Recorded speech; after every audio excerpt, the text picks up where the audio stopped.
Wakil Ketua Dewan Perwakilan Rakyat, DPR, Republik Indonesia, RI, Abdul Muhaimin Iskandar melakukan inspeksi mendadak, sidak, ke tenda-tenda jemaah haji Indonesia di Mina, Arab Saudi, Senin tengah malam waktu Arab Saudi, 17 Juni 2024. Dalam sidaknya itu, Ketua Tim Pengawas, Timwas, Haji DPR RI ini mengungkapkan berbagai keprihatinannya terhadap kondisi tenda dan fasilitas yang dianggap tidak memadai bagi jemaah.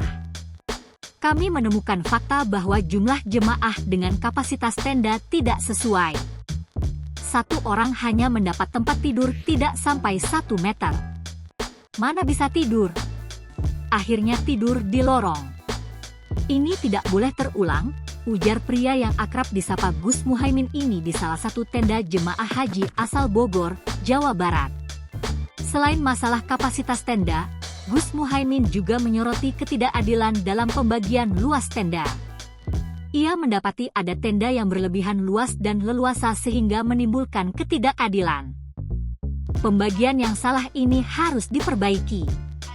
Ke depan, setiap tenda harus memiliki ukuran per orang yang standar per nama, seperti di hotel, tambahnya dalam siaran persnya, Senin. Gus Muhaimin juga menyoroti rasio kamar mandi yang tidak imbang sehingga menyebabkan jemaah harus mengantri hingga 2 jam, bahkan ada yang pingsan. Rasio kamar mandi harus dihitung ulang. Kebersihan juga tidak terjaga. Mengapa untuk wudhu harus menggunakan wastafel? Seharusnya wudhu biasa saja, kata Gus Muhaimin. Ini semua soal biaya, baik biaya yang dikeluarkan oleh jemaah maupun oleh negara.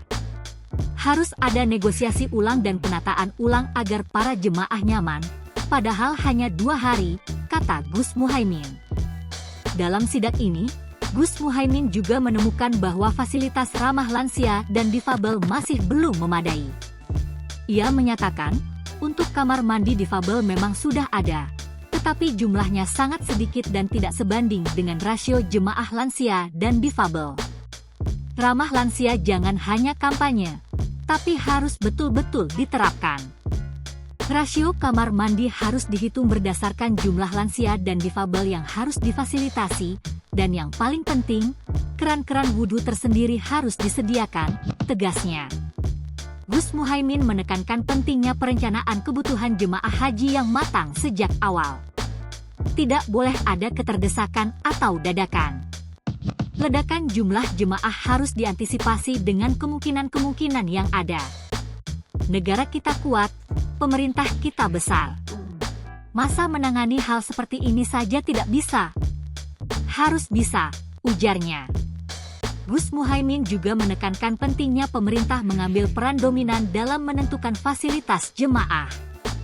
Oleh karena itu, kata dia, setiap rapat dengan Kementerian Agama, DPR selalu meminta agar pemerintah tidak didikte oleh perusahaan. Pemerintah harus mendikte, sehingga kita bisa memilih tempat yang layak karena jumlah kita besar dan posisi kita kuat, ujarnya. Sebagai kesimpulan, Gus Muhaimin menyerukan adanya revolusi dalam penyelenggaraan haji sehingga kondisi yang memprihatinkan ini tidak terulang lagi. Revolusi penanganan haji dimulai dari sini, kita akan benahi total, tegasnya. Ia berharap pemerintah baru benar-benar melihat fakta ini dan tidak mendiamkan serta mengulang masalah yang sama setiap tahunnya. Dalam sidak ini, Gus Muhaimin berharap agar temuan-temuan ini dapat segera ditindaklanjuti oleh pihak-pihak terkait untuk meningkatkan kenyamanan dan kesejahteraan jemaah haji Indonesia di masa mendatang. Download Tribun X sekarang, menghadirkan lokal menjadi Indonesia.